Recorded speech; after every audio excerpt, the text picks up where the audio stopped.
से पुष्पगुच्छ दे स्वागत करेंगे एवं तांको सहयोग करिया पाई मु आम ग्रामर वरिष्ठ सदस्य श्रीयुक्त विजय चरण नायक को अनुरोध करुछि।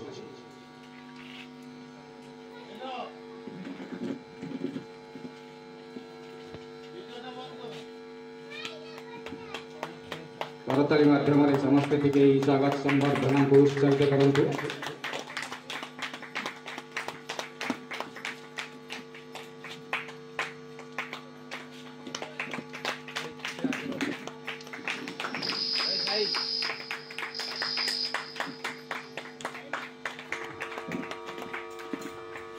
हेलो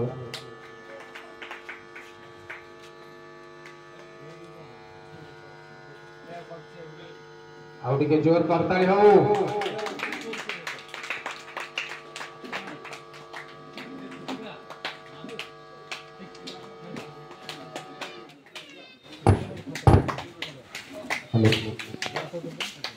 वृक्ष ही आमर जीवन तेणु बहु पुरा काल वृक्ष को देवता रूपे पूजा करा